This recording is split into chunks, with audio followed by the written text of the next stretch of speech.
Good morning, students. How are you? I hope you all are fine. Students, today we are going to start our next chapter, that is chemical kinetics. Notes तो आप सबने इसके बना रखे होंगे, तो आपका पूरा ध्यान समझने पे होना चाहिए और बाद में कॉपी करोगे, ठीक है। कॉपी का मतलब इन द सेंस प्रैक्टिस करोगे, ठीक है। चीजें देख देख के नहीं लिखनी है, समझ के लिखनी है और उससे रिलेटेड क्वेश्चंस आपको सॉल्व करने हैं। और क्वेश्चंस के लिए बहुत कंपल्सरी जो है वो तो है सारे एनसीईआरटी क्वेश्चंस। वो तो आपको टिप्स पे होने चाहिए कि ये वाला क्वेश्चन इस मेथड से सॉल्व होगा या ये ऐसे होगा। और साइड बुक अगर आप किसी हेल्प बुक की बात करें तो आप प्रदीप को फॉलो कर सकते हो, ठीक है। कोई और बुक भी है, क्वेश्चंस देखो सभी में सेम होने हैं, ठीक है। थोड़ी बहुत स्टेटमेंट आगे पीछे होनी है, तो आपको जो भी बुक आपके पास अभी अवेलेबल है तो आप उससे प्रैक्टिस करिए। एनसीईआरटी के तो करने ही है, ठीक है। तो देखो केमिकल काइनेटिक्स बेसिकली ये जो है, जो ब्रांच है केमिस्ट्री की, किसके साथ डील करती है? ये केमिकल रिएक्शंस के रेट के साथ डील करती है, उनकी स्पीड के साथ डील करती है, ठीक है। तो बेसिकली ये किसके साथ डील करेगी? Speed of reaction, speed of reaction, उन रिएक्शंस के मैकेनिज्म, और वो रिएक्शंस कौन कौन से फैक्टर्स पे डिपेंड करती है। बेसिकली ये तीन चीजें हम किसमें स्टडी करते हैं? केमिकल काइनेटिक्स में स्टडी करते हैं, ठीक है। अब देखो, अगर मैं डेल्टा जी के बेसिस पे बात करूं तो अगर डेल्टा जी हमारा क्या होता है? लेस देन जीरो होता है, मतलब नेगेटिव होता है, तो वो रिएक्शंस कैसी होती हैं? स्पॉन्टेनियस होती है। इतनी बात समझ में आई? ये चीज हम कर चुके हैं, ठीक है। अगर डेल्टा जी जीरो हो, gives free energy, change in gives free energy zero हो, तो रिएक्शन क्या होगी? इक्विलिब्रियम में होगी, ठीक है। और अगर delta G greater than zero हो, मींस पॉजिटिव हो, तो वो रिएक्शन कैसी होती है? Non spontaneous. इतनी बात समझ में आई? मींस ये रिएक्शन अपने आप होगी, ये इक्विलिब्रियम में चली गई, ये स्पॉन्टेनियस रिएक्शन होगी, ठीक है। अब किसी भी रिएक्शन को होने के लिए उसका डेल्टा जी कैसा होना चाहिए? नेगेटिव होना चाहिए।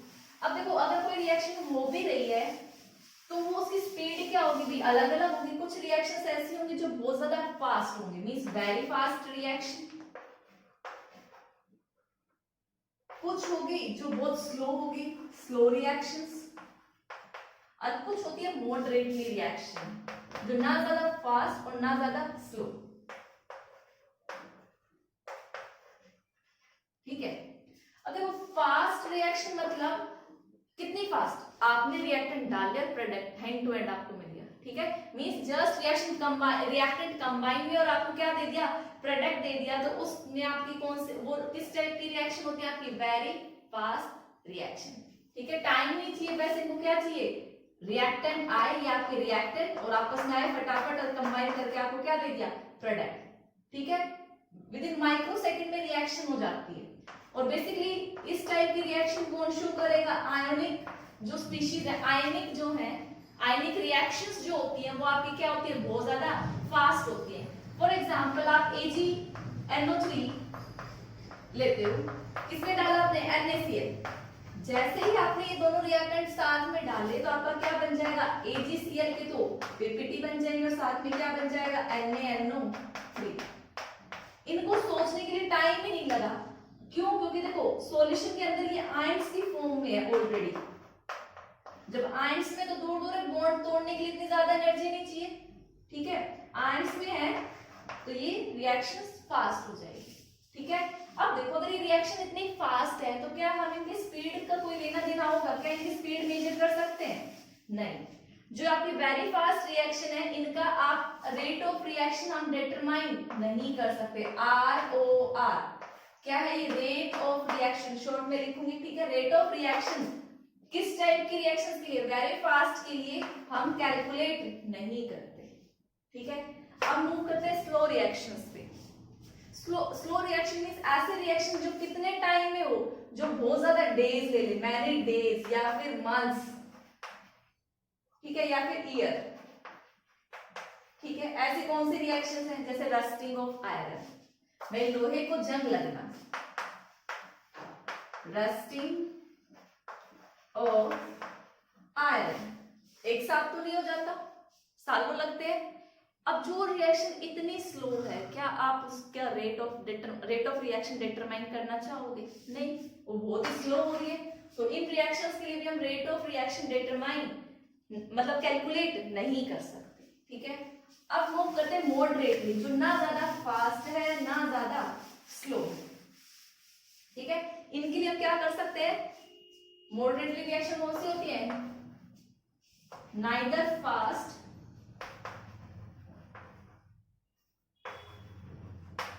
नो स्लो रिएक्शन, ठीक है। एग्जाम्पल अगर मैं लूं, ठीक है, एग्जाम्पल सभी जानते हो, हाइड्रोलिसिस ऑफ शुगर ले लो। Hydrolysis of sugar means sugar क्या होता है आपका? C12H22O11। हाइड्रोलिसिस का मतलब एडिशन ऑफ वाटर। इसका हाइड्रोलिसिस करोगे तो ग्लूकोज प्लस फ्रक्टोज में टूटता है, C6H12O6 प्लस में C6H12O6। एक आपका ग्लूकोज है और एक आपका फ्रक्टोज है।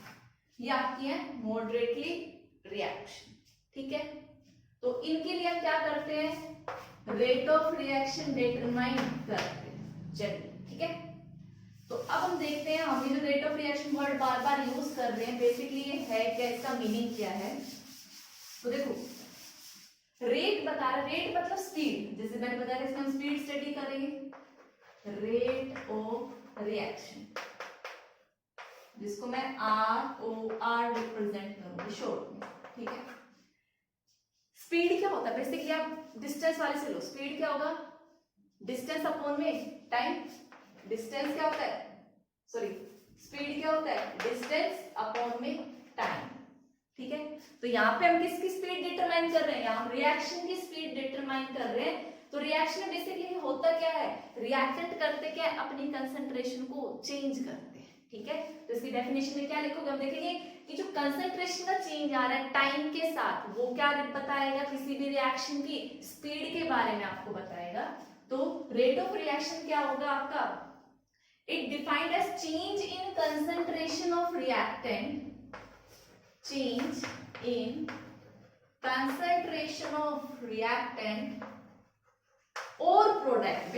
रिएक्टेंट हो सकता है या प्रोडक्ट हो सकता है, किसी भी टर्म में बात करो, जितना रिएक्टेंट खत्म होगा उतना ही आपका प्रोडक्ट बनेगा, ठीक है। तो change in concentration of reactant और प्रोडक्ट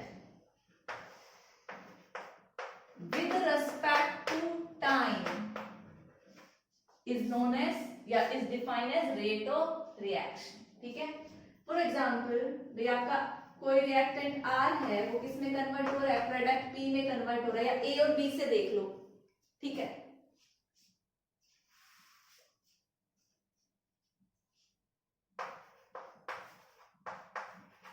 ठीक है, मैंने कहा change in concentration of reactant, ठीक है। अगर सपोज को टाइम 0 पे इसकी कंसंट्रेशन कितनी है?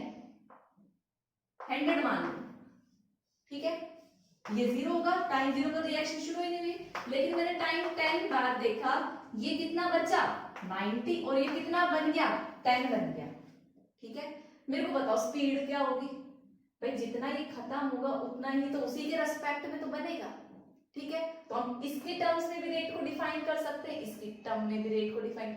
अब देखो चेंज निकालेंगे, अगर मैं यहाँ पे चेंज देखूं, यहाँ पे change in concentration of reactant देखूं, change in concentration of reactant, तो फाइनल माइनस इनिशियल, फाइनल कितना हो गया आपका? 90, और ये कितना है? 100। ये क्या है? कंसंट्रेशन है, एग्जांपल से समझा रही हूं मैं आपको।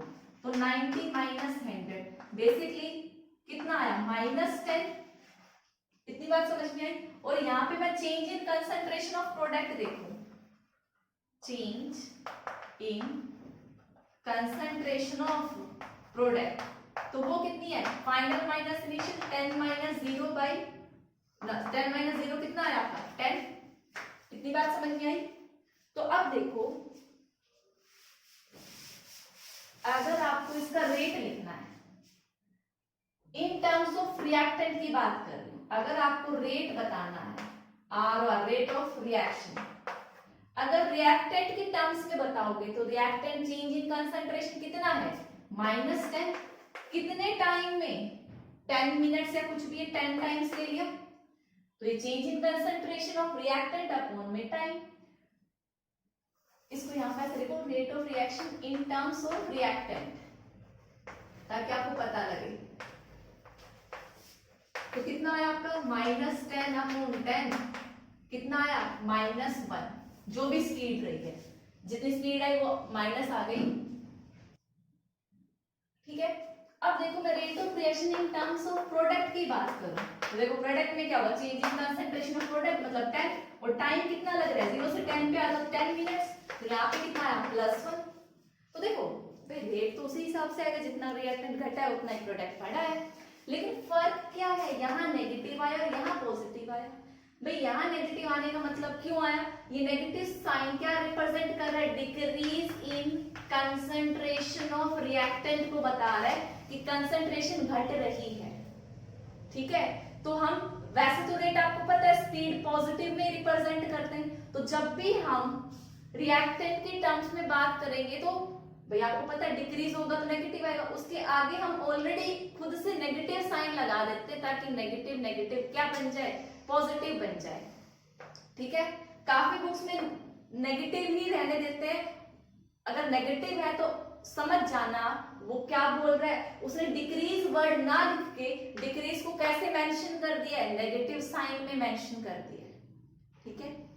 आप जैसे इसको डेली रूटीन से लो, भाई सपोज करो आप बाइक पे जा रहे हो, ठीक है, मैंने कहा आपकी कोई भी स्पीड थी, मैंने कहा आपकी स्पीड 50 किलोमीटर पर से डिक्रीज हो गई, तो आप -50 किलोमीटर पर आवर स्पीड तो नहीं बोलोगे, स्पीड क्या बोलोगे, मेंशन करोगे डिक्रीज वर्ड, और लिखोगे कैसे उसको, पॉजिटिव वे में। तो हम भी यही करेंगे रिएक्टेंट्स के लिए, प्रोडक्ट के लिए कोई जरूरी, प्रोडक्ट में तो सीधी सी बात है इंक्रीज हो रही तो आपको पॉजिटिव में ही मिलेगा, ठीक है। तो ये था हमारा रेट ऑफ रिएक्शन।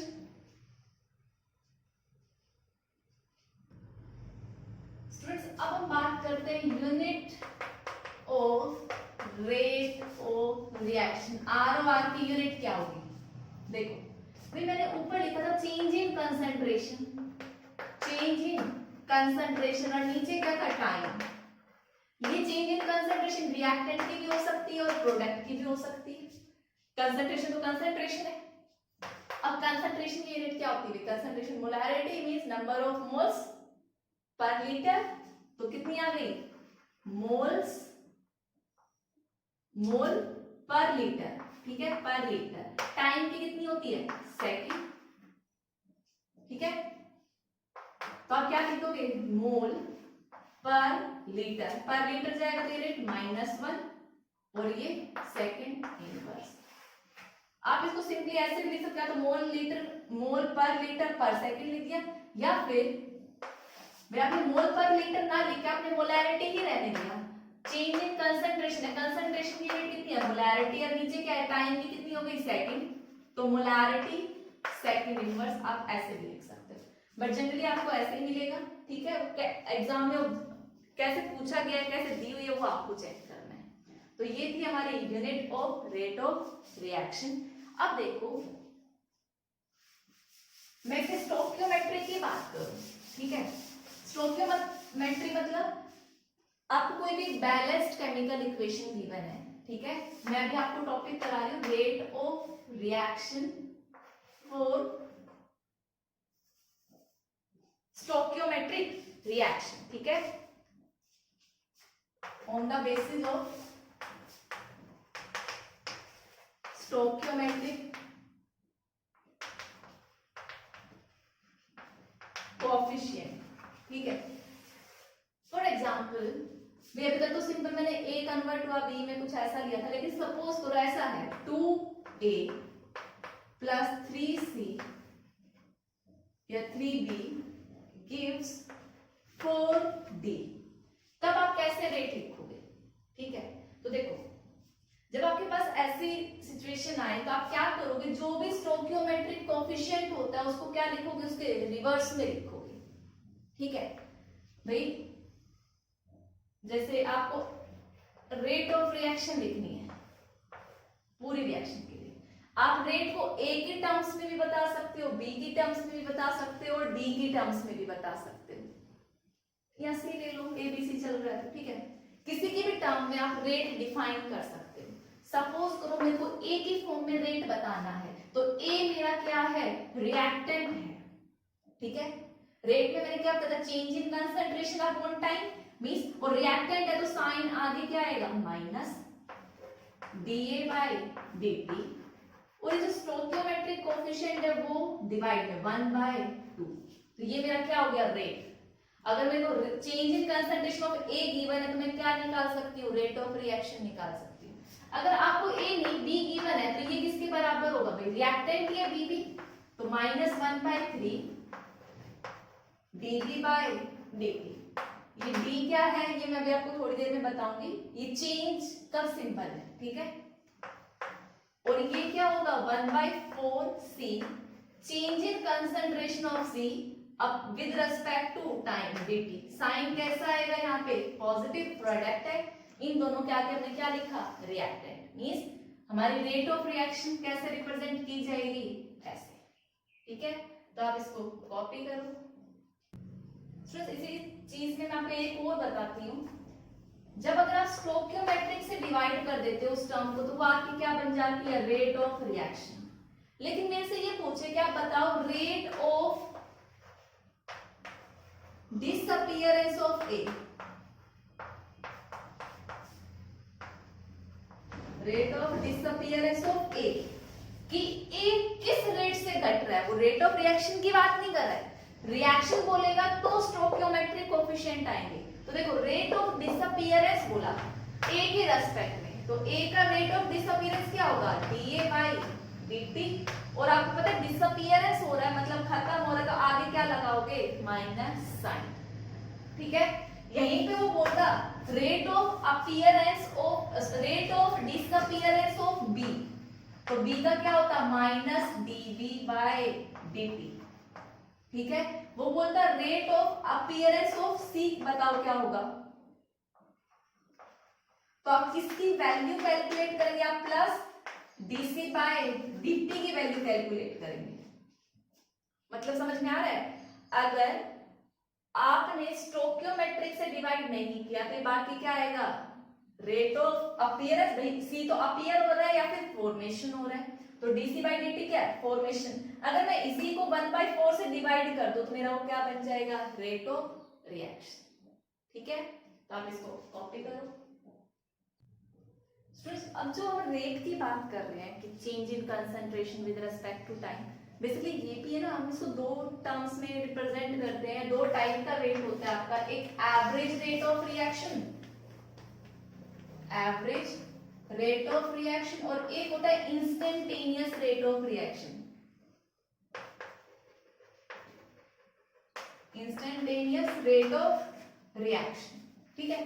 देखो एवरेज रेट का मतलब आप कोई रेट फाइंड आउट कर रहे हो with in an interval of time. एक इंटरवल आपको दे दिया, इस टाइम से इस टाइम के बीच में आपको रेट बताना है, तो वो रेट आपका कौन सा होगा, एवरेज रेट होगा। तो आप इसको डिफाइन कैसे कर सकते हो, change in concentration, change in concentration of reactant या फिर प्रोडक्ट, किसी की भी हो, इन किसके अंदर, एक टाइम इंटरवल के अंदर, ठीक है, इन ए given interval of time.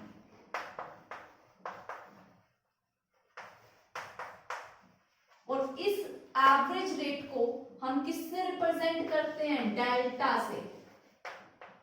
Delta, delta का सिंबल क्या है, ये वाला, ठीक है।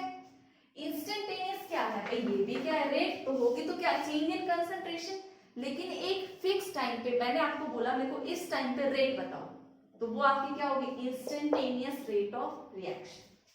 तो change in concentration of reactant और प्रोडक्ट, ये रिएक्टेंट आर के लिए लिखा है, प्रोडक्ट पी के लिए लिखा है मैंने, इन्हें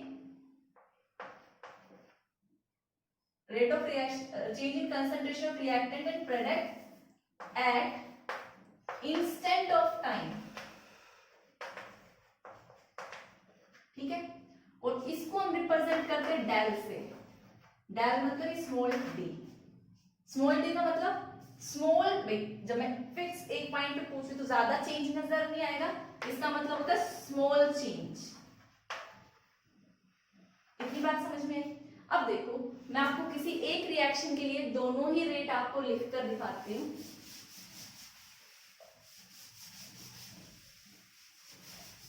सपोज कीजिए आपके पास क्या है, ये रिएक्शन है AA plus BB gives CC, कोई ऐसा रिएक्शन है। मैंने बोला आप मेरे को इसका एवरेज रेट बताओ। जब मैंने एवरेज रेट बोला तो मतलब आपको एक टाइम इंटरवल गिवन होगा, मींस एक लार्ज डिफरेंस होगा, उसको हम किससे रिप्रेजेंट करते हैं, डेल्टा से। सो आपको क्या लिखना है यहाँ पे, एवरेज रेट अगर लिखना है, एवरेज रेट ऑफ रिएक्शन लिखना है, तो अगर मैं ए के टर्म्स में बात करूं तो मेरा ROR किसके बराबर हो जाएगा, -1/a तो आना है, बट यहाँ पे जो चेंज होगा वो क्या होगा, लार्ज चेंज। उस चेंज को हम किससे रिप्रेजेंट करेंगे, डेल्टा से। ठीक है, अब डेल्टा करोगे फिर क्या लिखोगे, concentration of A, change in, और कंसंट्रेशन को हम ये स्क्वायर ब्रैकेट से रिप्रेजेंट करते हैं, अपॉन में टाइम इंटरवल में चेंज, वो भी डेल्टा टी। तो ये एवरेज रेट रिप्रेजेंट करने का तरीका। अगर मेरे को बी की टर्म्स में लिखना होगा तो मैं क्या लिखूंगी, -1/b, एवरेज रेट के लिए large change, concentration b by dt, और अगर मेरे को सी की में करना है तो प्लस साइन आएगा, 1/c del c by del t। इतनी बात समझ में आई? अब मैं बोलूं देखो इसी रिएक्शन का कौन सा रेट लिखना है, इंस्टेंटेनियस रेट लिखना है, तो मेरा इंस्टेंटेनियस रेट ऑफ रिएक्शन क्या होगा, इसकी टर्म्स में भाई माइनस साइन 1/a, बट अब इंस्टेंटेनियस बोल दिया तो क्या आएगा, स्मॉल चेंज। और स्मॉल चेंज को हम किससे दिखाते हैं, डेल से, तो यहाँ पे क्या आएगा, dA बाय dt। भाई टाइम में भी जो चेंज होगा वो क्या होगा, स्मॉल होगा। ऐसे ही अगर मेरे को b की बात करनी है तो -1/b dB बाय dt, और अगर c की बात करनी तो 1/c, प्रोडक्ट है plus sign, dc by dt। I hope आप सबको ये चीज समझ में आ गई होगी कैसे रिप्रेजेंट करनी है। ठीक है, तो आप इसको नोट डाउन करो। स्टूडेंट देखो अब न्यूमेरिकल है, रेट ऑफ रिएक्शन में जितनी चीजें हमने सीखी उन्हीं पे बेस्ड एग्जाम में पूरी पॉसिबिलिटी है ऐसा क्वेश्चन पूछे जाने की, तो समझ के करना है। तो देखो आपको एक रिएक्शन गिवन है, बैलेंस्ड है, ठीक है, आपसे गिवन क्या है, rate of decrease in concentration of NO2, ठीक है, और आपसे ये तीन चीजें पूछी है। तो देखो सबसे पहले उसने क्या पूछा है, आपको जो गिवन है, पहली चीज तो जो गिवन है सिर्फ वो लिखो, rate of decrease in concentration means वो इसकी बात कर रहा है, डिक्रीज इन कंसंट्रेशन मींस आपको गिवन वैल्यू किसकी है, -d NO2/dt की वैल्यू गिवन है जो कि कितनी है, 6.0 × 10⁻⁻12। देखो इसके आगे आपको क्या माइनस साइन नजर आ रहा है, डिक्रीज की बात कर रहा है, नहीं उसने फॉर्मूले में ऑलरेडी माइनस साइन लगा दिया, उसको पॉजिटिव बना दिया, बट स्टेटमेंट ने मेंशन कर दिया डिक्रीज, इसीलिए मैंने इस फॉर्मूले में आगे माइनस साइन लगाया, डिक्रीज की बात कर। ठीक है, अब हम अपने ए पार्ट पे आते हैं। आपसे क्या पूछा है, रेट ऑफ रिएक्शन। आपके पास इक्वेशन ये है और आप इसको रेट लिखिए, इसका रेट का एक्सप्रेशन लिखिए, क्या क्या होगा, ROR किसके बराबर होगा, भाई मैं अगर NO2 के टर्म्स में बात करूं तो मेरा क्या होगा, 1/2 d NO2/dt। ठीक है, आप देखो यहाँ पे मेंशन नहीं है कि आप इंस्टेंटेनियस रेट गिवन है या फिर एवरेज, तो आप यहाँ d ना लिख के आप इसको डेल्टा भी कर सकते हो, वो आपकी मर्जी है, और अगर आप d से लिखना चाहो तो d से लिख सकते हो, लेकिन अगर क्वेश्चन में मेंशन होगा तब आपको उसी के अकॉर्डिंग फॉर्मूला यूज करना पड़ेगा। तो ये NO2 की बात हो गई, या फिर अगर मेरे को रेट इसकी टर्म में लिखना हो तो क्या होगा, 1/2 d NO/dt, या फिर O की टर्म में बात करना हो तो सिंपली क्या हो जाएगा, DO2/dt। ठीक है, तो आपसे रेट पूछा है, रेट ऑफ रिएक्शन के लिए मतलब मेरे को इस चीज की वैल्यू निकालनी या फिर मैं इसकी निकाल रही या इसकी, आपको क्वेश्चन में इसकी वैल्यू गिवन है तो आप रेट किससे निकालोगे, इस एक्सप्रेशन से निकालोगे। तो रेट क्या हो जाएगा आपका R O R half of, तो यहाँ पे माइनस साइन भी आएगा, मैं लिखना भूल गई, सॉरी यहाँ तो प्लस ही आना, ये रिएक्टेंट है तो माइनस साइन। आपको minus D N O two by D T की वैल्यू कितनी गिवन है, इतनी, तो इसको लिख दो 6.0 इंटू 10 की पावर माइनस 12 मोल पर लीटर पर सेकेंड और डिवाइड कर दो, कितना आ जाएगा 3.0 इंटू 10 की पावर माइनस 12 मोल पर लीटर पर सेकेंड। तो ये हो गया आपका ए पार्ट, तो आप इसको कॉपी करो, ठीक है। अब देखो बी पार्ट, बी पार्ट में क्या है, आपसे rate of increase in concentration of NO पूछा है। अब देखो इस लाइन का मतलब क्या, आपको फाइंड आउट क्या करना है वो निकालो। एक सेकेंड, ये मैं गिवन वैल्यू यहां से हटा देती हूँ, स्पेस थोड़ा कम है, ठीक है। और वो वाली चीज आप लिखो कि R O R rate of reaction के जो मैंने तीन एक्सप्रेशन लिखे थे क्या क्या होते हैं, -1/2 DNO2 बाई dt और -1/2 DNO by dt is equal to DO2 by dt। ये चीज रेट की थी। अब हमें बी पार्ट कैलकुलेट करना है। बी में क्या है, rate of increase in concentration of NO। Increase की बात कर रहा है मतलब प्रोडक्ट की बात कर रहा है, रेट ऑफ रिएक्शन की बात नहीं कर रहा है। अब रेट ऑफ रिएक्शन की बात नहीं कर रहा है तो स्टोइकियोमेट्रिक से कोई लेना देना नहीं है, तो इसका मतलब क्या हुआ, इंक्रीज है तो सीधी सी बात है प्लस साइन किसका, आपको ये निकालना है DNO बाई dt की वैल्यू निकालनी है। इतनी बात समझ में आई। तो आप देखो यहां से देख सकते हो रेट ऑफ रिएक्शन और ये वाली चीज दोनों को लिखो कि जो आपका rate of DNO2 by dt किसके बराबर होगा, रेट के बराबर था, और रेट आपने अभी कैलकुलेट किया था कितना आया था 3.0 इंटू 10 की पावर माइनस 12। तो देखो इन दोनों इक्वेशन को यूज करो, DNO बाई dt की वैल्यू क्या आएगी 2 इंटू में आर ओ आर, समझ में आया।